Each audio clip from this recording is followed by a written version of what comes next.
Oke. Disampaikan bahwa bumi dan langit berada dalam genggaman tangan kanannya, tangan Allah. Eksplisit tangan kanan. Kenapa, Pak? Seakan sama dengan manusia punya tangan kanan dan tangan kiri. Jadi Al-Quran itu menggunakan bahasa-bahasa personifikasi. Ya. Nah, sesungguhnya Al-Quran itu menggunakan bahasa mulai dari yang paling awam sampai yang paling pakar. Ya, kita pernah bahas itu.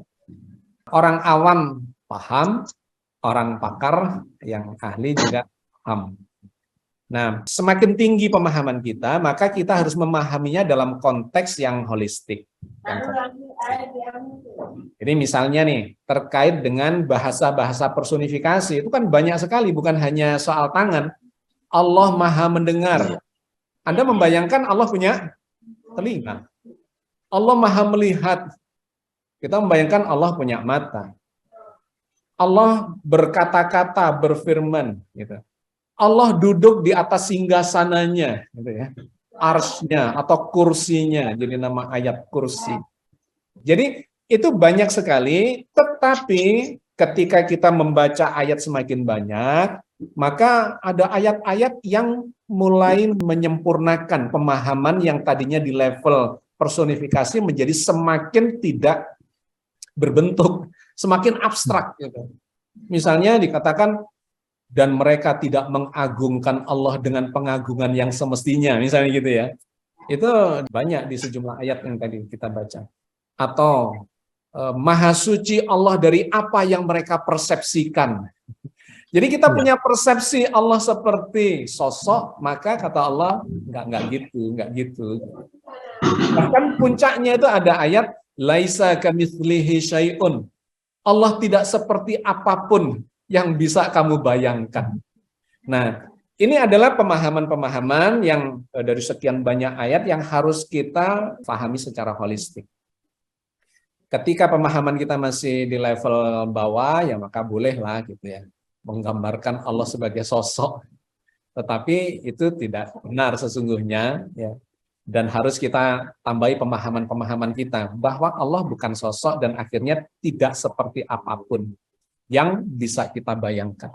Bapak saya, guru saya itu kan bapak saya sendiri, beliau seorang mursyid tarekat. Beliau mengatakan begini, kamu nanti semakin paham Allah, sesungguhnya kamu semakin tidak bisa bercerita tentang Allah itu seperti apa. Tetapi Allah akan memperkenalkan dirinya dengan asmaul husnanya, dengan ribuan ayat memperkenalkan dirinya, dan kita pasti terbingkai oleh kalimat-kalimat di mana diksinya itu adalah diksi yang manusiawi. Ketika bicara mendengar, melihat, ya kita otomatis membayangkan itu. Menggulung langit dengan tangan kanannya, itu sesungguhnya bersifat idiomatik. Menggulung langit dengan tangan kanannya itu menggambarkan pada kekuasaan, dan tangan kanan itu ada penegasan terkait dengan kekuasaan yang tinggi. Allah menguasai hari kiamat itu. Jadi lebih kepada itu. Sama dengan Allah berada di arsy. Allah ya singgasananya. Tetapi kan kemudian digambarkan singgasananya meliputi seluruh langit dan bumi. Mulai sulit untuk menggambarkan singgasana yang meliputi langit dan bumi misalnya gitu. Wa kana arsyuhu 'alal ma', dan adalah arsy-nya berada di atas air. Terus kita membayangkan singgasana di atas air kan gitu. Itu kan diksi-diksi yang bisa menjebak, tetapi ketika kita memahami ayat-ayat yang semakin kompleks, maka kita begini. Al-Quran itu harus difahami secara holistik seperti 7 orang buta memahami gajah. Satu pegang belalainya bilang gajah seperti ular piton. Yang lain pegang ekornya katanya gajah seperti cambuk. Pegang kakinya enggak, gajah seperti pohon. Pegang badannya enggak, gajah itu seperti dinding dan sebagainya.